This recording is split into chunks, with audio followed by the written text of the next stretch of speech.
So, the next chapter, which was chapter 12, Margaret 2.0, makes a whole lot more sense now. So, her son, Jake, ended up being fine. He was checked out of the hospital after 2 weeks. Oh, sorry. I'm reading the book, Red Mountain. This is the first time you're watching. Spoiler alert, I am going to review the chapter. So if you don't want to know what happens because you're reading the book, then please stop watching the video now. So Jake is released from the hospital 2 hours after entering the hospital, and he was basically just beat up to the point of almost being unconscious. And his mother, of course, is very upset, but Jake reminds her that everything is okay and she shouldn't make a big deal out of it, because if she makes a big deal out of it, it'll just make the situation even bigger than what it is, and she just needs to let things alone. So she agrees to do so, but she also comes to the realization that she doesn't like who she is at the present time and who she's been since she has been divorced. And so she has a very dark fantasy again about killing her ex-husband. That's kind of like her thing, is fantasizing his death. Very, very dark, and I will not go into those details. But anyway, when she's done, she realizes how dark it is and how messed up it is, and she's trying to open up an inn and a restaurant, and she comes to the conclusion that if she's not mentally well on the inside, she can't possibly be well on the outside, and she can't possibly successfully conduct business running an inn and a restaurant if she's not well on the inside, on the inside. So she decides that it's out with the old Margaret, in with the new Margaret, and that is why the chapter was called Margaret 2.0. She said goodbye to Margaret 1.0. So she goes to the bookstore, and the next day she goes to the bookstore and buys all these self-help books, enters herself in a yoga class, buys herself some new clothes for the new and improved Margaret 2.0, and her son got a phone call from the famous band player, the rich family, the Fosters, and the husband was the singer in a band, and he plays guitar, and he wants her son to play piano with him. So he got that call to go play piano, so he's super excited, and she's fresh and new and going to improve herself. So that was chapter 12, and I will read chapter 13 and let you know how I feel about that.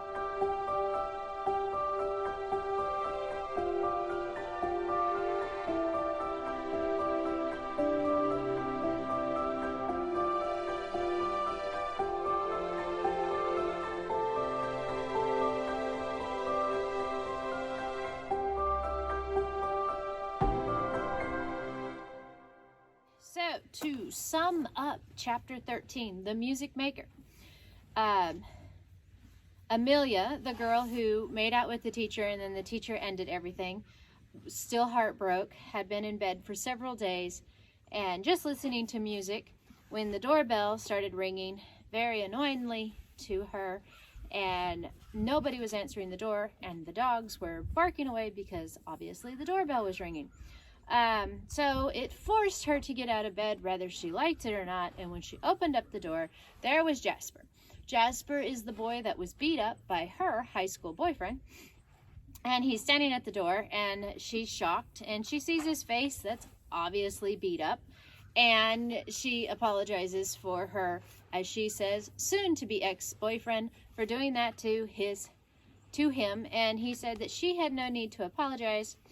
Then she asked him why he'd come by, and he had said that her father had called him, which shocked her because that's not something her father generally does. And she said for a lesson, and he said no, to play with him. So she felt odd, and then realized how disgusting she must look because she's been laying in bed for days, and eventually has him come into the house, takes him around the pool and back to the back studio to what her dad calls the ultimate man cave.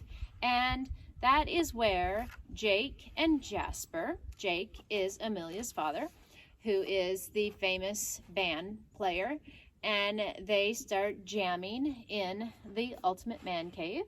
And Jasper plays the piano, which surprises everybody, and the dad said that he was very, very good and up to Elton John level of playing the piano, and asked him to do an album with him, which he, of course, being a high school boy, was ecstatic and couldn't wait for them to get it started. And in the meantime, there was a little bit of sparks going on in Amelia seeing a new light with Jasper.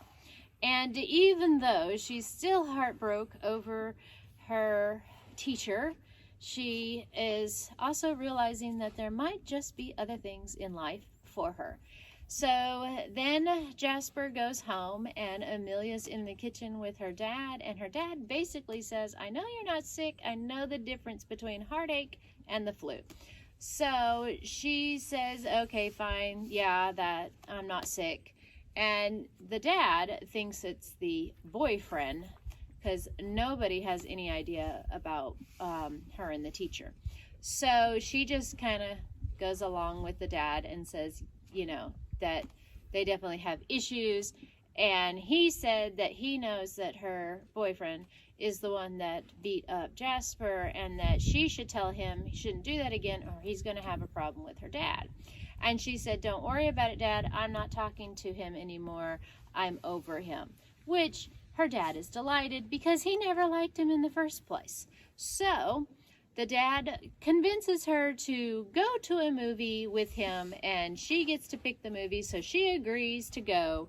And she smiles, and they both smile, and she said, yeah, he's a pretty awesome dad. And that was the end of chapter 13. So tomorrow's chapter is chapter 14, and it's The Coyote Gets Caught. So we shall see what that leads to.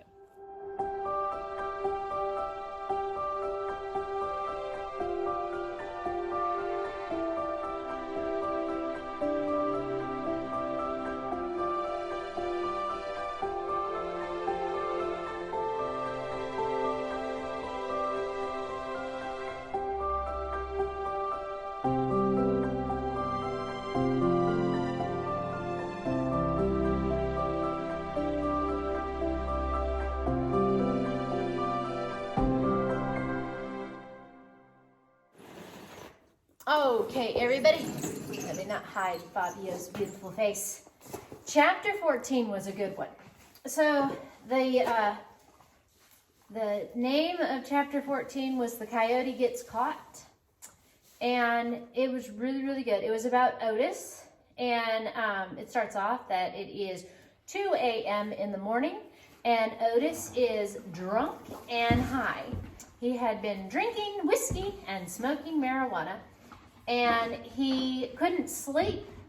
So he went out into the sheep pasture where he has a dog named Jonathan and the sheep, and he went with a bucket of grain, and he was talking to his sheep and thinking about why he started the vineyard on Red Mountain. And basically he started the whole area. So everybody that we've been reading about or learning about in the book so far came there specifically because Otis started a vineyard, and that was actually a part of his vision. He wanted a place where everything worked together and came together unitedly.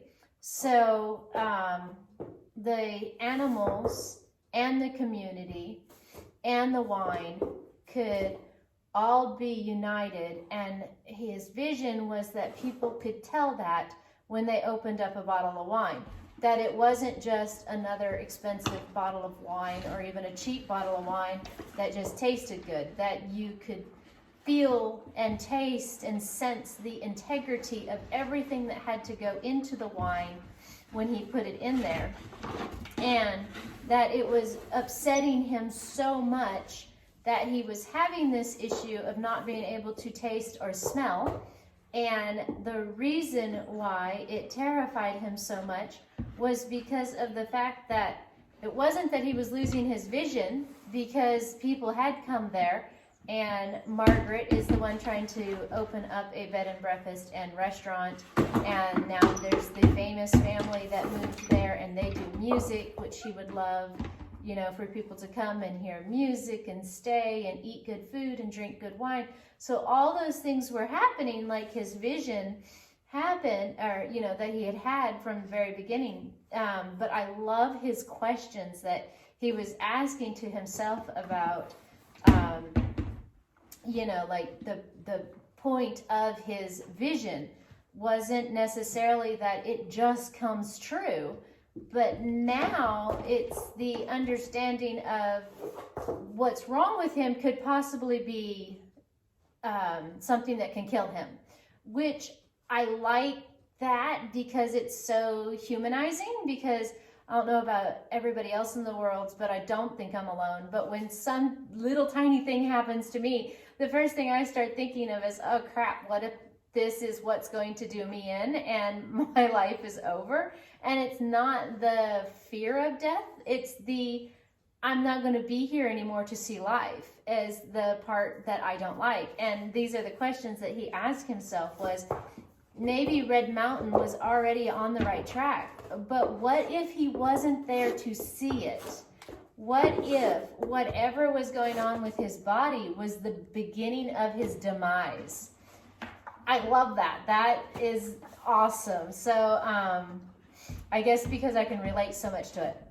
But anyway, so once he starts asking him himself these questions, the coyotes begin to howl, and so what he does is howls back to the coyotes. Basically, he's the coyote of his vineyard, and he doesn't want the coyotes to go there and eat his sheep or his chickens. So this is his way of defending his mountain and telling the coyotes to go away from here. But this is the silly part, but I could actually see my dad doing this, so it's relatable again. He strips off of his clothes and runs through the vineyard on 4 legs, howling at the coyotes to tell them this is his property and to get off of it. So that was a humorous part of the story. And as he's doing this, he hears the word, "What are you doing?" And it's his Aunt Margaret, or I'm sorry, his Aunt Morgan, who had come to set him up with somebody.